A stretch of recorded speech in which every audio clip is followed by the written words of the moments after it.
अस्सलाम वालेकुम नाज़रीन, कैसे हैं। उम्मीद करते हैं कि आप सब लोग खैर व आफियत से होंगे। नाज़रीन, आज मैं कलवंजी के बेनिफिट्स बताऊंगा, इसको इस्तेमाल करने का तरीका और इसके फ़वाइद। मौत के सिवा हर मर्ज़ की दवा है ये। कलवंजी बहुत सी बीमारियों का अक्सर इलाज मानी गई है। कहते हैं कि कलवंजी मौत के सिवा हर बीमारी की दवा है। कदीम ज़माने में सिर्फ़ रूमी ही कलवंजी से वाकिफ़ थे। यूनान और अरब के अतबा ने रूम ही से इसे हासिल किया। आहिस्ता आहिस्ता ये मसीहा सिफ्त पौधा तमाम इलाकों में काश्त किया जाने लगा। कलवंजी का मजाज गर्म व खुश्क होता है।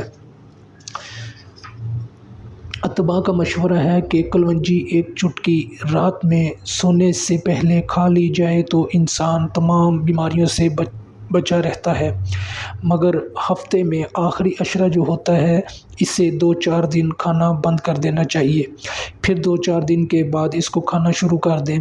इस तरह कलवंजी खाने का सिलसिला चलता रहना चाहिए। कलवंजी का अपना मजाज गर्म होता है, मगर ये गर्म और सर्द दोनों तरह की बीमारियों में मुफीद साबित होती है। नाक के गुदूद के वर्म, सर का दर्द और पुराना नज़ला ज़ुकाम के लिए कलवंजी को सिरके के साथ उबालकर इसकी भाप सूंघना चाहिए। कलवंजी को गर्म करके पुराने ज़ुकाम में सूंघना भी ज़ुकाम नज़ले को दूर करता है। कलवंजी को सिरके में मिलाकर खाने से पेट के कीड़े भी मर जाते हैं। ज़ियाबतस के मर्ज़ में भी कलवंजी खाने से फ़ायदा होता है। पेट के अमराज, फेफड़ों की बीमारियां, खुसूसन दमे की हालत में सुबह व शाम एक चुटकी शहद में मिलाकर खाने से फ़ायदा होता है।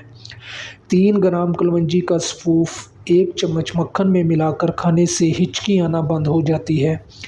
माँ के दूध की कमी, पेशाब की कमी और जलन में भी कलवंजी 1 चुटकी शहद में मिलाकर खानी चाहिए। दिमाग की कमज़ोरी, असाबी कमज़ोरी, रेशा, फालज, लकवा और हाफ़ज़े की ताकत के लिए सुबह निहार मुँह 1 चुटकी कलवंजी पानी या शहद या रोगन ज़ैतून के साथ मिलाकर खाना चाहिए।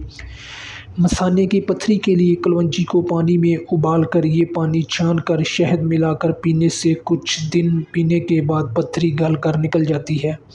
बर्स के मरीज़ हलून और कलवंजी को हम वज़न तवे पर जला लें, फिर पीसकर थोड़े से सिरके में मिलाकर मरहम बनाकर रख लें। कुछ दिनों तक ये मरहम लगाने से फ़ायदा होता है। ये मरहम लगाते हुए हालों और कलवंजी का सफ़ूफ भी सुबह शाम शहद पानी के साथ खाते भी रहें। बाल बहुत गिर रहे हों या सर में खुश्की की शिकायत हो तो मेहंदी और कलवंजी को हम वज़न मिलाकर सिरके में पीसकर दूसरे तीसरे दिन लगाकर घंटा 2 घंटे बाद सर को धो डालने से बहुत फ़ायदा होता है। दांत के दर्द और बवासीर के लिए भी कलवंजी बहुत मुफीद होती है। घर में कीड़े मकोड़े हों तो कलवंजी की धुनी देने से कीड़े मकोड़े मर जाते हैं। इसी वजह से गर्म और कीमती कपड़ों में इसकी पोटली भी रखते हैं। इसके पोटली रखने से कपड़े महफूज रहते हैं। तो व्यूअर्स, ये कुछ बेनिफिट थे। उम्मीद करता हूँ ये आपको ज़रूर पसंद आए होंगे। व्यूअर्स, आपसे एक छोटी सी रिक्वेस्ट है कि अगर आपने मेरे चैनल को सब्सक्राइब नहीं किया तो अभी मेरे चैनल को सब्सक्राइब कर लें और साथ लगे बेल आइकन को लाजमी प्रेस कर दें, ताकि हमारी इस तरह की हर आने वाली